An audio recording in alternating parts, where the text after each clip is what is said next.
ரிதன்யாவோட வழக்கு நாடு முழுக்க உலுக்கி போட்டிருக்கிற இந்த நிலையில கூட அவங்க மரணத்தை வச்சு அரசியல் செய்யற ஒரு சில பெண்களை பார்க்கும் போது மிகவும் கஷ்டமா இருக்கு. எனவே பேசுவோம் ஆங்கர் இஷானா அவர்கள் இவங்க பேசின இந்த வீடியோ தான் சமூக வலைத்தளங்களில் ட்ரெண்டிங். ஸோ அவங்க என்ன பேசியிருக்காங்க, எந்த மீனிங்ல சொல்ல வராங்க அப்படிங்கிறத இந்த வீடியோல விரிவா பார்ப்போம். ஸோ வாங்க வீடியோக்குள்ள போகலாம். நாடுகள் சிவரஞ்சனி சிகப்பநாடாவில இருந்து.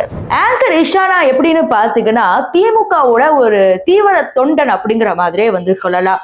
அதாவது சீமான் அவர்கள் மேல இருக்கிற குற்றங்களை மட்டுமே வெளிப்படையா பேசுற இவங்க, பல கட்சிகள் நடக்கிற குழப்பங்களை ரொம்ப வெளிப்படையா பேசுற இவங்க திமுக நடக்கிற தப்புகளை மட்டும் அவ்வப்போது வந்து மறைச்சிருவாங்க.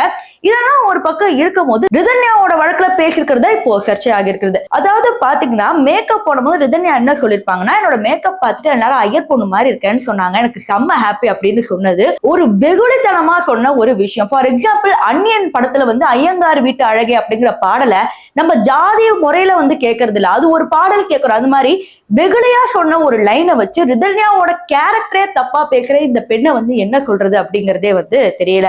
அந்த வீடியோ முழுக்க வந்து அவங்க என்ன பேசியிருப்பாங்கன்னா, ஐயங்கார் பொண்ணுங்க அப்படிலாம் இதுக்கு முன்னாடி காலத்துல இருந்தாங்க, அடிமையா இருந்தாங்க, நீங்களும் இப்படி இருந்திருப்பீங்களா, அறிவு இருந்தா நீங்க இப்படி பண்ணிருப்பீங்களா, முதல்ல அறிவோட இருங்க அப்படிங்கிறவங்கள, அதாவது அவங்களை செத்தும் சும்மா விட மாட்டேங்கிறாங்க அப்படிங்கிற ஒரு லைனை வேணா இவங்க முன்ன வைக்கலாம். அதாவது ஒரு பெண்ணா இருந்துட்டு ஒரு பெண்ணை எந்த அளவுக்கு கீழ்த்தரமா பேச முடியுமோ அது எல்லாமே இவங்க பண்ணிருக்கிறாங்க.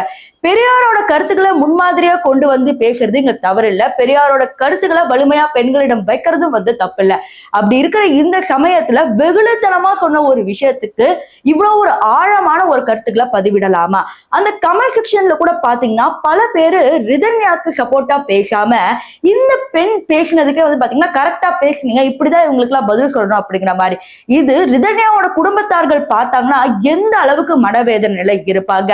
ஆல்ரெடி தமிழக பெண்களுக்கு இங்க டவுரி பிரச்சனை பெருசா வந்துகிட்டு இருக்கு.